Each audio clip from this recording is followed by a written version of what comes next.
എങ്ങോട്ടാ ശാരദാമ്മേ രാവിലെ? ഒന്നും പറയണ്ട എന്റെ പ്രസിഡന്റെ. വീട്ടിലെ കോഴിയെ കട്ടോണ്ട് പോയതിന് കാവിലമ്മയ്ക്ക് ഒരു നേർച്ചയും കൊണ്ട് ചെന്നതാ. അവിടെ ചെന്നപ്പോ കാവിലമ്മയെ ആരോ കട്ടോണ്ട് പോയിരിക്കണു. ആട്ടെ, പ്രസിഡന്റ് എങ്ങോട്ടാ? പള്ളിയിലേക്കൊന്ന് പോകുക, സ്വർഗരാജ്യം കാണുക. അതാ ഇനി ലക്ഷ്യം. നരകം ഇതിനകം കണ്ടു കഴിഞ്ഞു. ഈ ആഴ്ച പള്ളിയുടെ കേടുപാട് തീർക്കാൻ വേണ്ടി പിരിവെടുക്കുന്നുണ്ട്. കഴിഞ്ഞ ആഴ്ച രൂപതാ നിധിയിലേക്കുള്ള പിരിവായിരുന്നു. അതാണല്ലോ രൂപത എന്ന് പറയുന്നത്. വരുമാനത്തിന്റെ 10-1 പള്ളിക്ക് കൊടുക്കണമെന്ന് അച്ഛൻ പറഞ്ഞേ. എന്തിനാ 10-1? 100-1 തന്നെ കൊടുക്കാൻ ഞാൻ തയ്യാറാ. പള്ളിക്കാര്യത്തിനല്ലേ?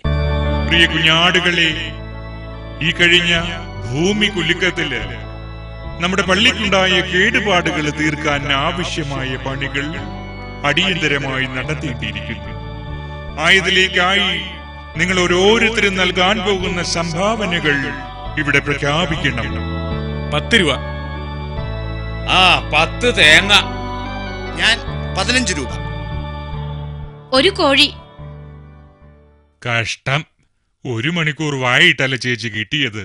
മൊത്തം 75 രൂപയാ. പള്ളി പണിയാനുള്ള കാശിനി എവിടുന്നുണ്ടാക്കും കർത്താവേ? ഈശോമിശിഹായ്ക്ക് സ്തുതിയായിരിക്കട്ടെ. എപ്പോഴും സ്തുതിയായിരിക്കട്ടെ. എന്നതാ കാര്യം? പള്ളി പുതുക്കി പണിയുന്നതിനു വേണ്ടി എന്റെ വക സംഭാവന തരാൻ വന്നതാണ് അച്ചോ.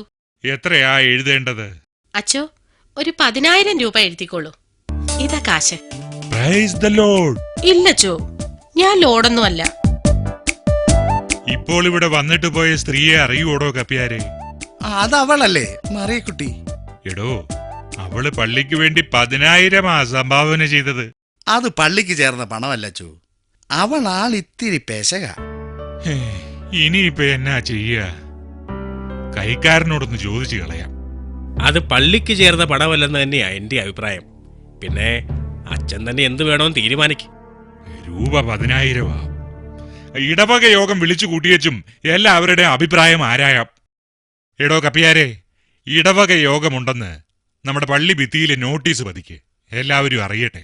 എല്ലാരും പെട്ടെന്ന് അറിയണമെങ്കിൽ കള്ളുഷാപ്പിന്റെ വാതിക്കലും ഒരെണ്ണം ഒട്ടിക്കണം.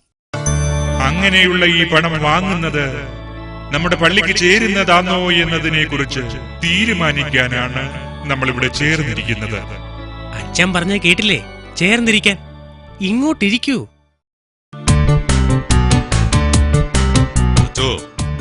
ആ കാശിന് ഒരു കുഴപ്പവും ധൈര്യമായിട്ട് മേടിച്ചു. അത് ഞങ്ങളുടെയൊക്കെ കാശ് തന്നെ.